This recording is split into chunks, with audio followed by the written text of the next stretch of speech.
Leitura do livro Mulheres, Mitos e Deusas. Capítulo 1.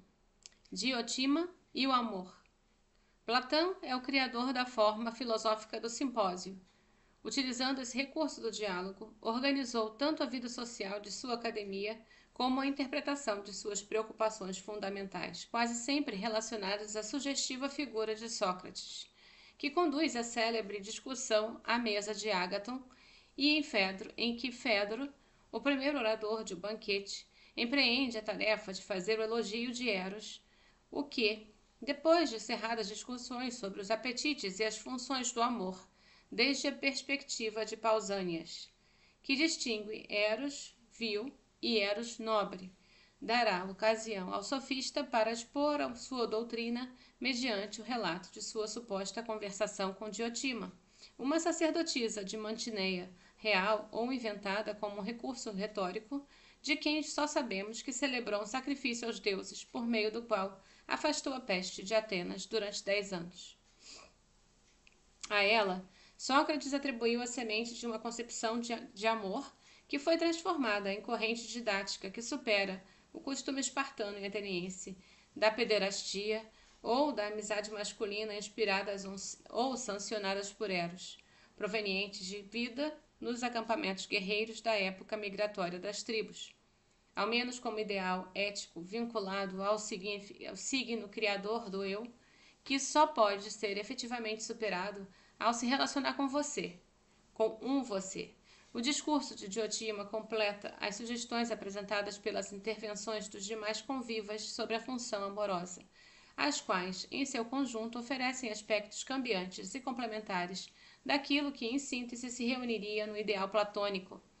A rica e aprazível leitura de O Banquete permite concluir que o Eros nasce com efeito do anseio metafísico do homem por uma totalidade do ser, definitivamente inexequível à natureza do indivíduo. Tal desejo inato converte-se o simples fragmento, evocador do mito das metades, exposto inicialmente por Aristófanes e descrito no prólogo, que suspira por voltar a se unir com uma parte correspondente durante todo o tempo em que leva uma existência isolada e ao desamparo. Dessa maneira, a reunião afortunada torna-se a meta de Eros e o instrumento mais eficaz para formar a personalidade e empreender o processo de aperfeiçoamento com o qual o homem haverá de restaurar o sentimento de plenitude harmoniosa que fora perdido ao ser quebrantado em sua unidade pelos deuses. Platão elege o discurso idealista do jovem Ágaton como fundamento para a incorporação da reflexão dialética do mestre Sócrates, caracterizado por sua busca de verdade inseparável da beleza, e nesse caso, apoiado nas palavras sábias de Diotima, para finalizar satisfatoriamente sua célebre intervenção. Ágaton personifica Eros como potência divina que necessita adquirir qualidades humanas. É jovem, refinado e demonstra tamanha leveza que, ao possuir todas as virtudes, torna-se o melhor dos deuses. Habita sobre lugares floridos e perfumados. O seu reino é o de vontade e dele derivam a justiça, a sabedoria, a prudência e a coragem. É, além disso, um grande poeta, ensina aos outros ao sê-lo. Suaviza o portento olímpico com a beleza perfeita e ainda ensina suas faculdades à maioria dos imortais. A postura adotada por Sócrates é intermediária, situando Eros entre o belo e o feio, entre o imperfeito e a perfeição absoluta, entre o mortal e o imortal, entre a sabedoria e a ignorância. Portanto, não pode ele ser um deus, pois não participa de bem-aventurança característica das entidades celestes. Eros é antes um grande demônio ou um furor que age como intérprete entre os homens e os deuses. É ele que preenche o abismo entre o terrestre e o divino e mantém unido o universo. Descendente da riqueza e da pobreza, seu atributo característico é a dualidade, e pode florescer, morrer e ressuscitar em uma só jornada, já que sua índole consiste em ocupar e se espalhar. Sem saber nada, acredita saber tudo, intui, adivinha, suspeita e também desvirtua a realidade, apesar de ser em sua essência o condutor perfeito até a verdade. Nesse ponto, a sábia Diotima explica a busca pela beleza como um aspecto da aspiração do homem à felicidade. O sofista se vale da recriação desta sacerdotisa de Mantineia. única mulher a quem reconhece sapiência, e inclusive considerada sua mestra, para expor o seu ideal erótico como princípio entre a filosofia e a religião, já que, segundo recordou o sofista, era difícil que para ele falar sobre si mesmo daquilo que não conhecia. Então, desse modo, refere-se à felicidade como uma ânsia inerente à natureza humana e, portanto, deve ser canalizada e modelada de maneira criativa e com toda a consciência. Para Diotima, a relação de Eros harmoniza a difícil situação entre o pensamento e a vida, uma vez que engloba tanto a referência quanto a expectativa de um bem perfeito. Em sua insuperável obra, Paideia, Werner Jäger, com grande perspicácia, observou que, graças à referência de Diotima, o Eros se converte de um simples caso específico de vontade da expressão mais visível e mais convincente daquilo que constitui o ponto fundamental de toda a ética platônica, a saber, que o homem não pode nunca desejar aquilo que não considere seu bem. Então, segundo Platão, o fato de a linguagem, apesar de tudo, não denominar de Eros ou Eran toda manifestação de vontade, mas reservar esse substantivo a esse verbo para designar determinados anseios, encontra certo paralelo em outras palavras como poiesis, poesia, que mesmo significando simplesmente criação, foi sendo progressivamente destinada, através do uso, para designar apenas um determinado tipo de atividade criadora. Não só por sua revolucionária originalidade, mas pelo fato inusitado dessa interpretação ter sido atribuída a uma mulher singular, consideramos importante transcrever um fragmento daquele discurso, que perante este breve desfile que mostra a situação da mulher no mundo em diferentes épocas e concepções, nos permite completar uma ideia de feminilidade como sendo inseparável do princípio criador de Eros, que em nossa época de tribulação recobra uma vigorosa atualidade, e considerarmos que, somente mediante uma profunda modificação da consciência do bem e de nossa missão unificadora no mundo, nós mulheres podemos participar da reconquista indispensável da harmonia entre o pensamento, a vida e o sentido purificador da arte, como caminho a ser trilhado na busca da verdade e do belo. Pois bem, se tens a convicção de que o amor por natureza versa sobre aquilo que concordamos tantas vezes, não te espantes. Neste caso, pela mesma razão, a natureza mortal busca, dentro do possível, existir sempre e tornar-se imortal, e somente pode consegui-lo por meio da procriação, pois deixa sempre um novo ser no lugar do velho, mas nem sequer durante esse período no qual se diz que vive cada um dos viventes, o que é idêntico a si mesmo. O ser humano reúne sempre as mesmas qualidades. Assim, por exemplo, disse que o indivíduo desde sua infância até a velhice é a mesma pessoa. Porém, embora se diga que é uma mesma pessoa, esse indivíduo jamais reúne as mesmas coisas dentro de si mesmo, senão está permanentemente se renovando em aparência e ao mesmo tempo se destruindo em seu cabelo, em sua carne, em seus ossos, em seu sangue e na totalidade do seu corpo. E isto não ocorre somente no corpo, mas também na alma, cujos hábitos, costumes, opiniões, desejos, prazeres e sofrimentos e temores, todas a cada uma dessas coisas jamais permanecem as mesmas em cada um dos indivíduos durante toda a sua vida, senão que umas nascem e outras perecem.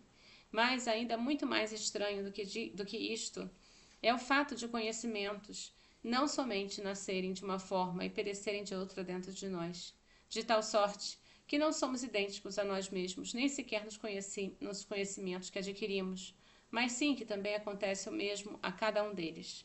Com efeito, o que se chama rever só ocorre porque um determinado conhecimento pode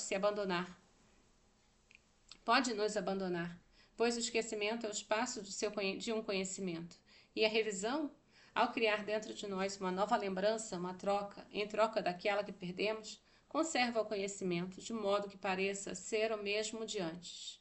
É dessa forma que se conserva todo mortal, não por ser completamente sempre idêntico a si mesmo, como ocorre com os seres divinos, mas pelo fato de que o ser que se foi ou que envelheceu deixa após si um outro ser novo, similar àquilo que ele era.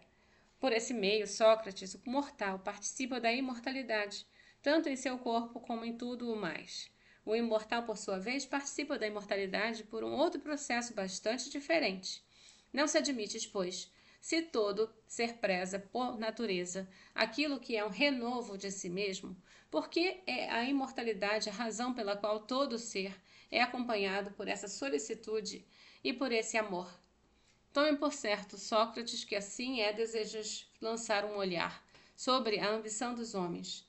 A não ser que tenhas em mente uma ideia daquilo que te disse, ficarias assombrado de sua insensatez ao pensar em que terrível estado os lança o amor para se tornarem célebres e deixarem no futuro uma fama imortal. Para alcançar esse objetivo, estão dispostos a correr todos os perigos, mais ainda do que os fariam por seus filhos, e gastar dinheiro, e suportar qualquer fadiga, e a sacrificar a própria vida. Pois então acreditas que Alcestes se deixaria morrer por causa do Admeto, ou Aquiles para vingar Patroclo, ou mesmo vosso Codro, para salvaguardar a dignidade real de seus filhos, se não estivessem convencidos de que permaneceria após eles essa recordação imortal em suas virtudes, tal como celebramos agora. Nem mesmo pela hipótese mais remota. É para imortalizar sua virtude, segundo creio, e para conseguir tal renome que todos concentram seus esforços, e com tão maior afinco quanto melhores forem, porque aquilo que mais amam é justamente o perdurável. Assim, pois, o que são fecundos no corpo se dirigem especificamente às mulheres, sendo esta a maneira pela qual se manifestam sua inclinação amorosa, porque, segundo creem, garantem para si, através da procriação dos filhos, imortalidade, memória de si mesmos e felicidade para todo o tempo futuro. Existem homens que se concebem nas almas, mas ainda que nos corpos, aquilo que pertence à alma conceber e dar à luz. E o que é que lhe pertence? A sabedoria moral e as demais virtudes, aquelas de que são progenitores, precisamente todos os poetas e todos os artífices de quem se diz que são inventores. Todavia, a maior e mais bela forma de sabedoria moral é de longe o ordenamento das cidades e das comunidades, cujo nome é moderação e justiça. Assim, quando alguém se encontra prenhe dessa virtude em sua alma, desde menino, inspirado como se está pela divindade, ao chegar à idade conveniente, deseja parir e procriar, e também ele, segundo creio, se dedica a buscar em torno de si a beleza por meio da qual possa engendrar, pois na feiura jamais o fará. Sente desse modo maior apego aos corpos belos do que aos feios, em razão mesma de seu estado de prenhez. E quando neles encontra também uma alma bela, nobre e bem dotada, mostra extraordinária afeição pelo conjunto e prontamente encontra, ante esse ser humano, uma profusão de razões e propósito da virtude e de como deve ser o homem bom. As coisas a que deve se aplicar, e desse modo buscará educá-lo, e é por ter, segundo creio, contato e trato com o belo, que se ilumina e dá vida ao que havia concebido anteriormente. A seu lado ou separado dele, recorda-se sempre desse ser, e com sua ajuda cria em comum o fruto da sua procriação. De tal modo que aqueles que experimentam entre si tal condição formam uma comunidade muito maior do que a dos filhos, e têm um afeto muito mais firme, já que geraram em comum filhos mais belos e mais imortais. E mais, todo homem preferiria ter filhos de tal índole e tê-los humanos. Se dirige de seu olhar a Homero, a Hesíodo e todos os demais grandes poetas, e contempla com inveja e descendência que deixaram de si mesmos, que lhes garante memória e fama imortal, uma vez que essa descendência também é famosa e imortal. Ou, se quiseres, acrescentou ela, poderão ter filhos iguais àqueles que deixou Licurgo e Lacedemônia, que se tornaram salvadores da Lacedemônia e, por assim dizer, de toda Hélade.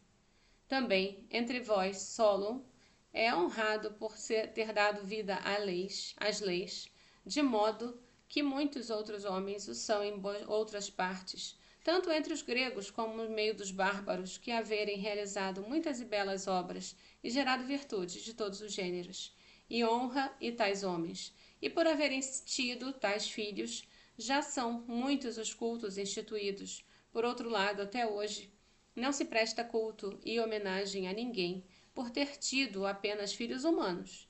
Esses são os mistérios do amor, Sócrates, mistérios dos quais, inclusive, tu poderias ser iniciado. Como dissera Aristófanes, o amor não se projeta somente em direção à outra metade de nosso ser, tampouco sobre sua totalidade, a menos, por tal, se entenda, o bom e o perfeito.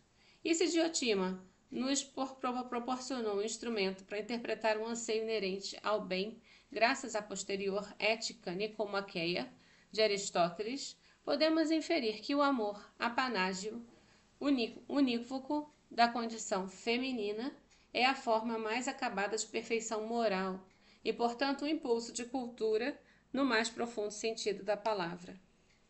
Aqui se fez referência ao livro El Banquete ou del Amor, Obras Completas de Platão, tradução do grego, preâmbulo das notas de Maria Araújo, Francisco Garcia Iagüe, Luiz Gil, José Antônio Migues, Maria Rico, Antônio Rodrigues Huescar e Francisco de Paula Samaranch. E outro livro, Introdução a Platão, escrito por José Antônio Migues.